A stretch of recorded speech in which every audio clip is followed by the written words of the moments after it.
It's Hitler's wife's bracelet. Where the owner at?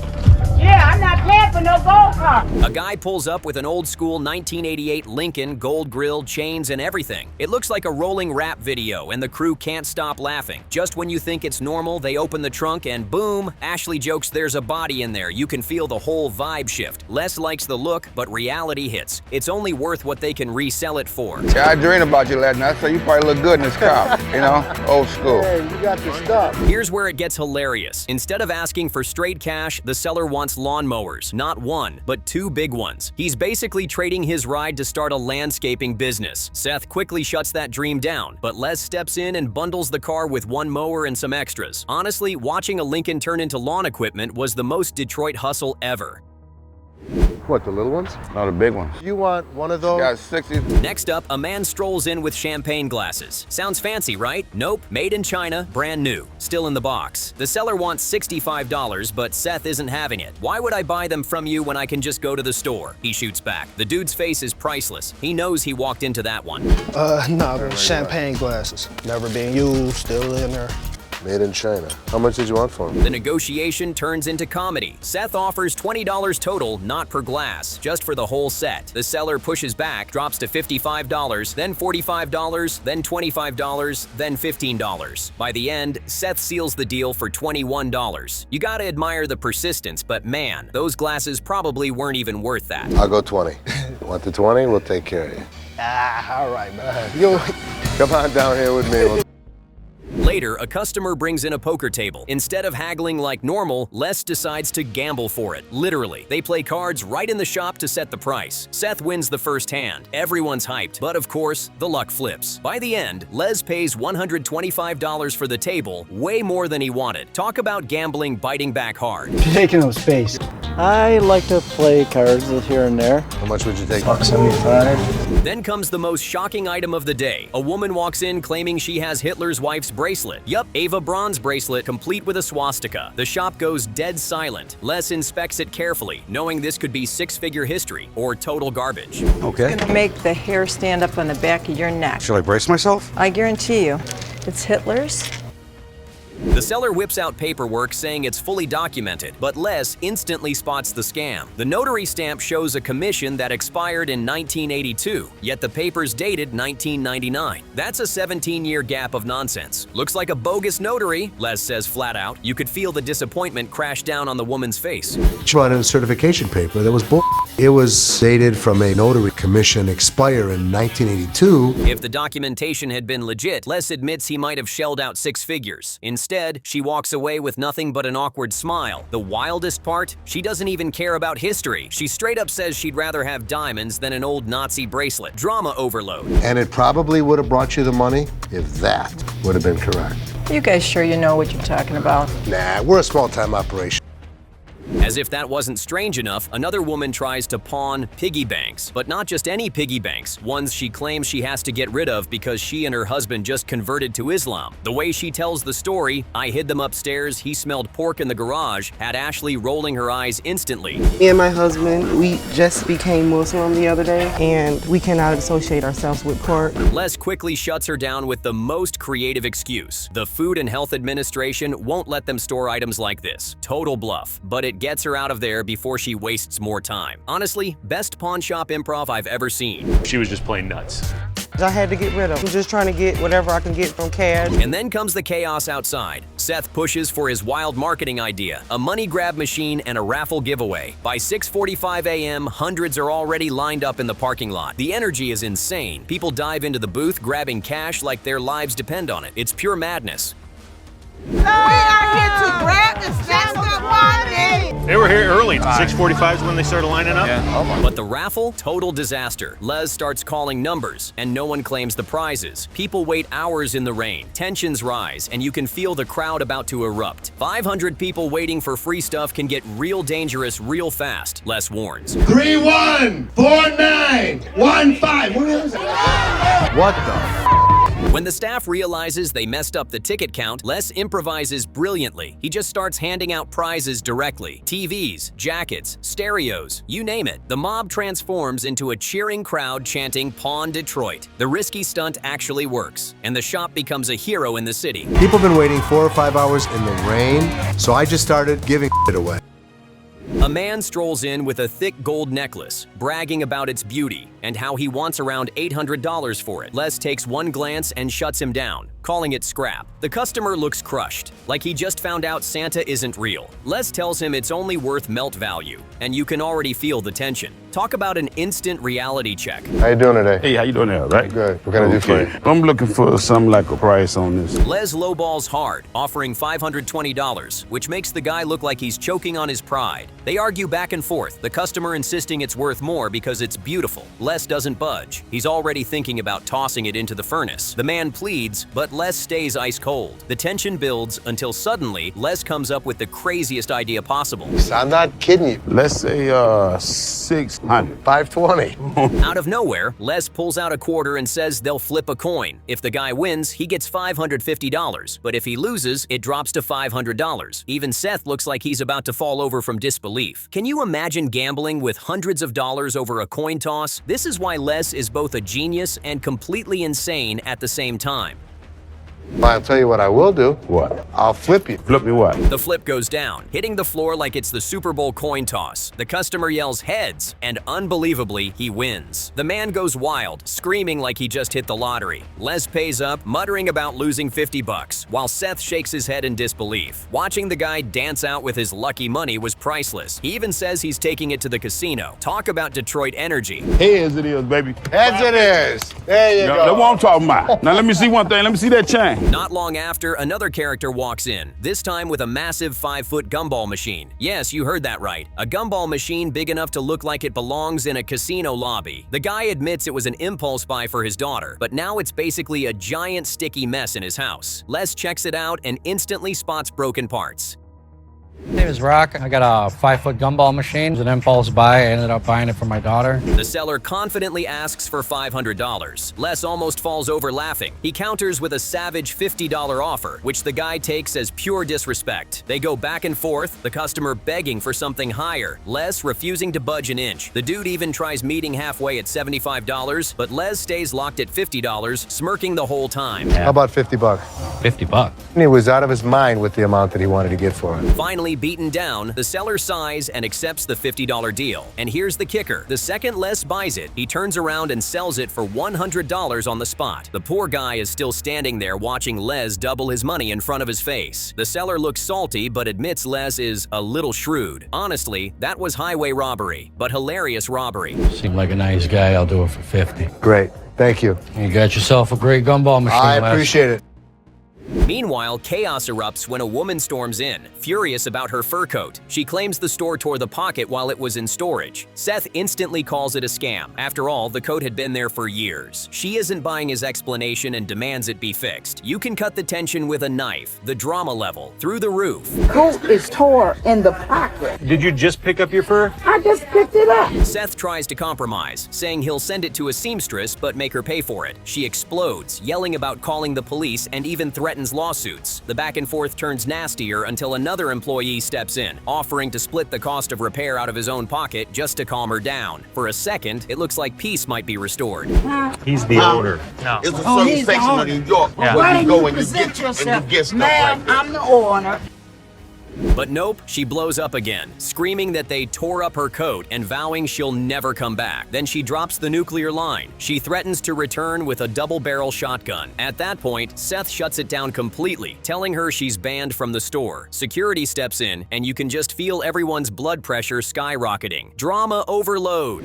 So that you can wear it? Okay. Hell no. Okay. Go right here, man. I'm not sitting and tell you that I can say that it was like this and it wasn't. The woman continues to shout, refusing to leave, fighting with security and threatening to break things on her way out. The staff looks exhausted. Seth looks furious, and you can practically see Les calculating how many lawsuits this scene might cause. Finally, they shove her out the door, but not before she promises revenge. This was hands down one of the tensest coat disputes in pawn shop history. Go out my way and every one of y'all touch me. In a minute. And if every one of y'all, I'll break this mother. And just when you think it's over, the shop floor drama keeps spilling over with Seth and Ashley arguing about who's managing employees and who's slacking. It's like a family feud on steroids happening right in the middle of customers screaming about gold cards and broken coats. At this point, it feels less like a pawn shop and more like a reality show about surviving a war zone. So I went to Dad and I told him about it, and he's like, if Seth brushed it off to you, then you go handle the situation. So a lady storms in claiming her gold and diamond jewelry is worth $1,000. Les calmly checks it out and shuts her down, offering maybe $50. That's when the lady snaps, throwing insults and even gesturing about her butt to the staff. The back and forth is beyond wild, with her shouting, "Kiss it," while security tries not to laugh. Talk about unhinged energy for a $50 offer. How you doing? I'm good, how are you? I'm good. I was coming upon this. Sure. As the argument spills outside, the customer starts yelling at random people in the parking lot, ranting and claiming everyone's against her. Watching staff just shake their heads while she demands more money is priceless. This lady came in for a payday and left with nothing but humiliation. Honestly, Les had the patience of a saint here. You want to touch it?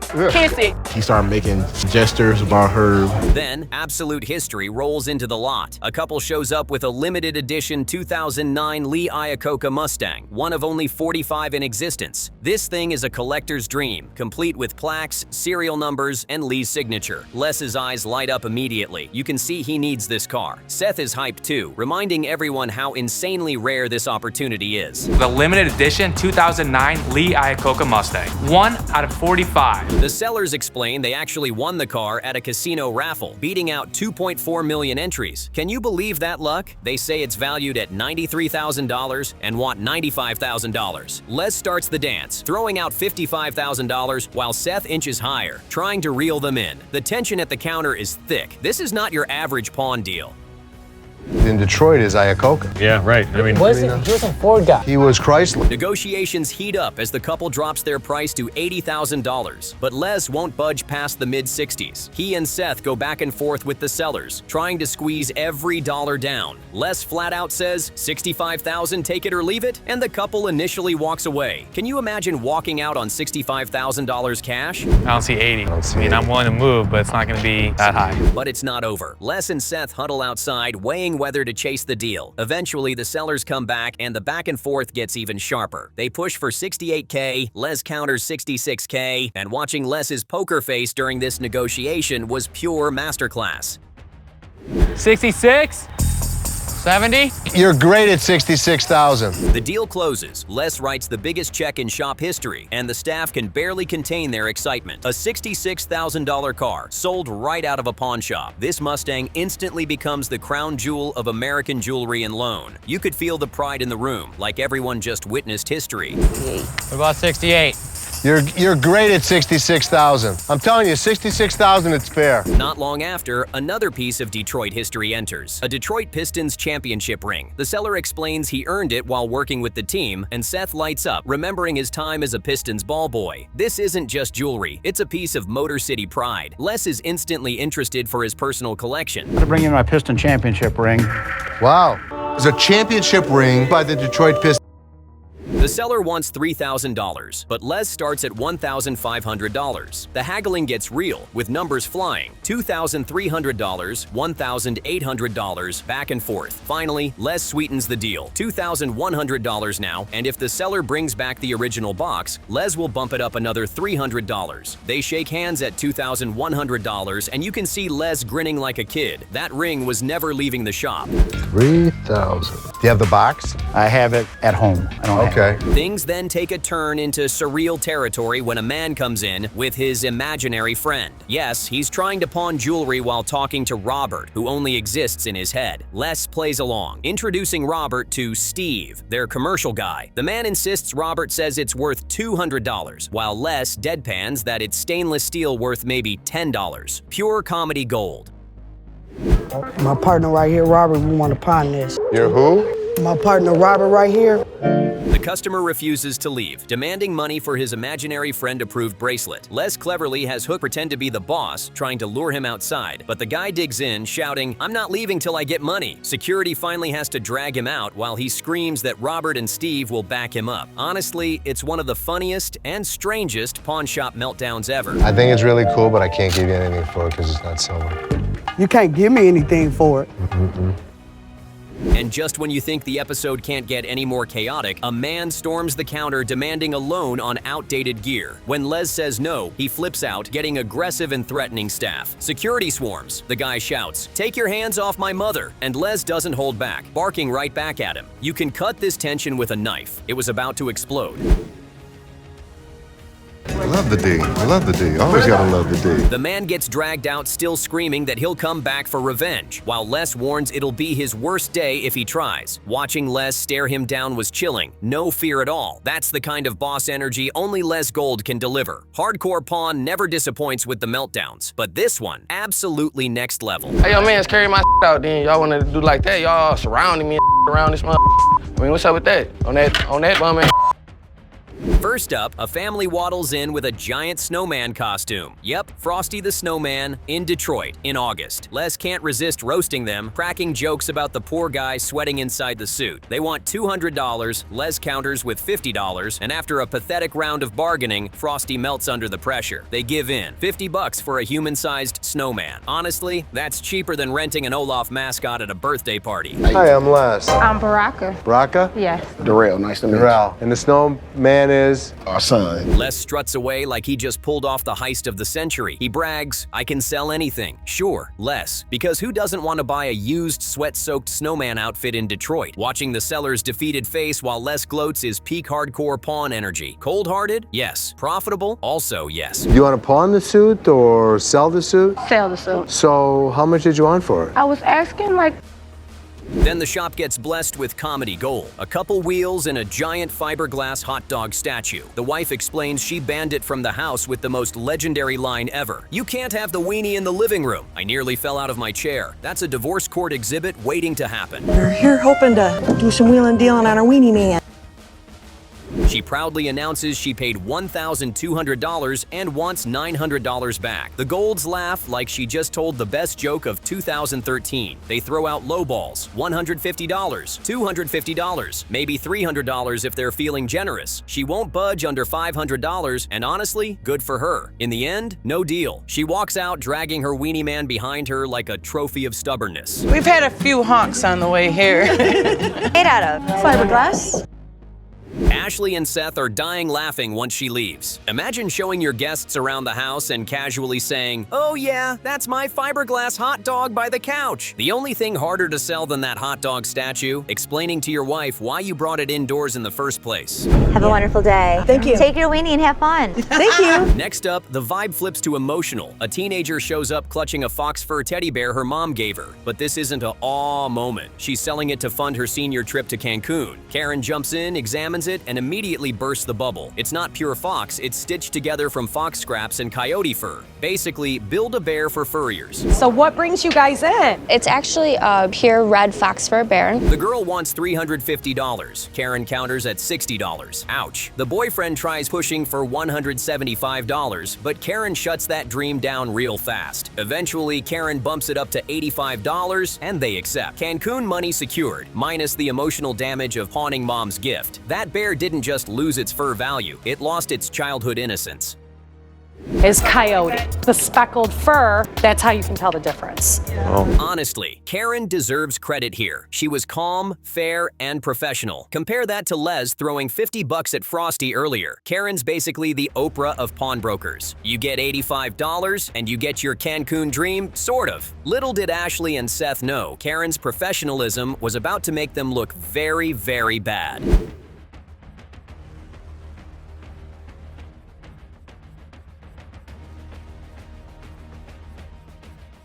Now here comes Seth's big comedy show. A guy brings in a motorized skateboard, bragging it goes 20 miles an hour. Seth decides to test ride it right in the middle of the store. Spoiler, it almost kills him. The remote sticks, he lurches forward, and for one glorious second, it looks like Seth is about to launch himself straight into a showcase.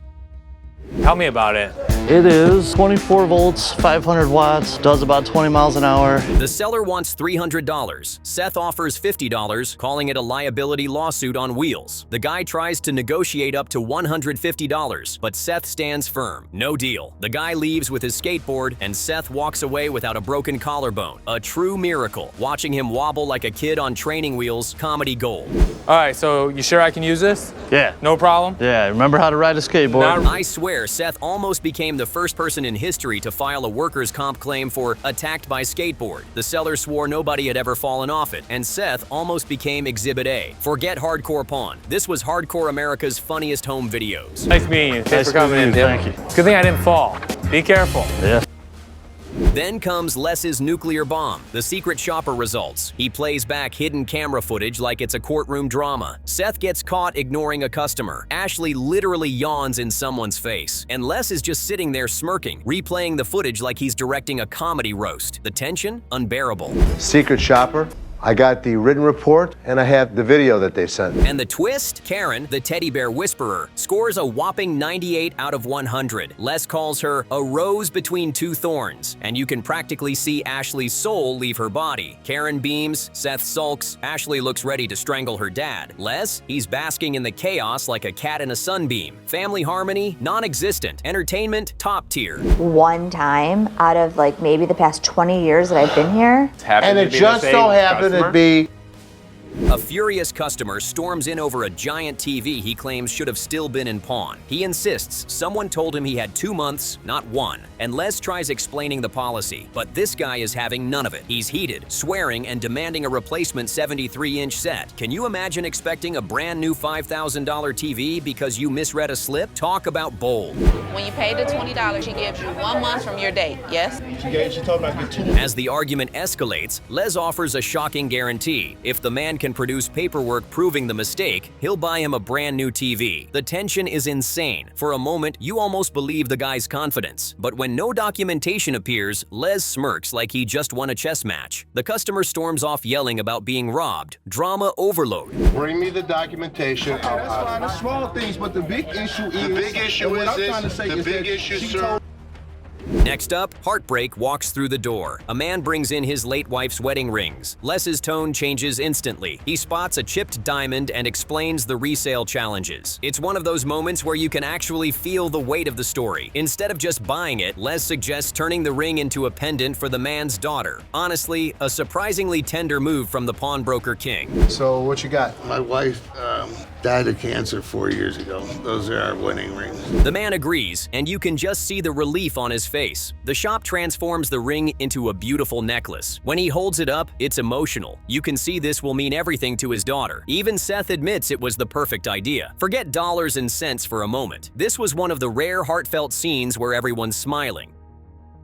I'll give you $400 and buy your wedding ring, and we will make her ring a little necklace. But the softness doesn't last long, because soon a woman storms in furious about being ignored. She's yelling, demanding some feet from security, and practically dares someone to call her a name to her face. Ashley tries to calm things down, but Les snaps at her for interfering. The store erupts like a volcano, and Ashley looks crushed. Seriously, this pawn shop feels more explosive than a TNT warehouse. Like, this is crazy. You know how long I've been sitting here waiting? I mean, I understand you've been busy, but is everybody in the store busy? The clash between Les and Ashley gets personal. Ashley's upset her dad embarrassed her in front of customers, while Les insists she should have kept quiet. You can cut this family tension with a knife. Seth tries to play referee, but he's about as helpful as a paper umbrella in a hurricane. Talk about awkward family business drama.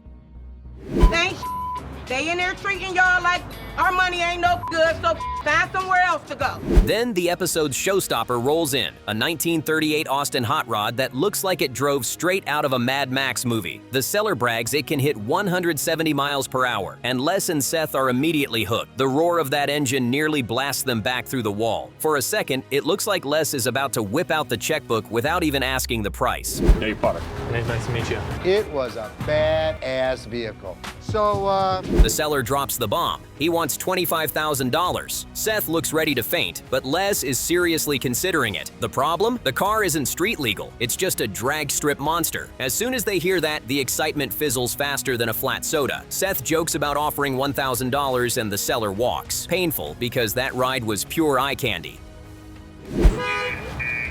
Oh, man, now you're in trouble. Next, we meet Sarah, fresh off a breakup and looking to pawn her laptop. But let's be real, this isn't about money. She's here for revenge. She admits her ex moved out while she was away, taking everything she bought him. She wants Vegas money and maybe even a new man. The way she flirts mid-negotiation is hilarious. Seth doesn't know whether to haggle or run. My laptop, because my ex left me packed up and was gone before I got home. She starts high at $550, but Seth lowballs at $300. After some witty banter, she pushes back with sass, claiming she deserves more revenge cash. Eventually, they meet at $425. Watching Seth get rattled by her charm is priceless. She literally turns a pawn negotiation into speed dating. Only in Detroit, folks. Is there anything else you trade for? I mean, I have diamonds. I need a new man.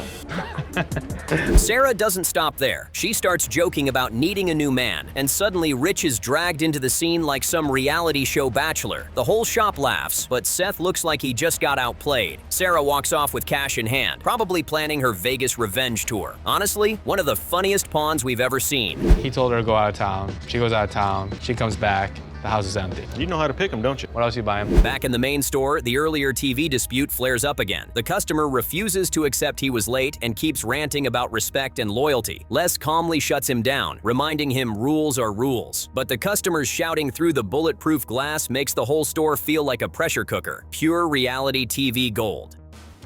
I don't have the documentation. I want you to look in the system. Okay. Because it's obviously mixed up with data. Finally, the Ashley versus Les saga explodes again. She confronts him about being disrespectful, and Les snaps back that he's the boss and will run the shop his way. Ashley storms off saying she's done being walked over. The sibling tension, the father-daughter clash, it's the ultimate climactic meltdown. This isn't just business, it's personal, and it's brutal to watch. I'm standing there yelling with this. All of a sudden, here comes Ashley. What the hell is she thinking?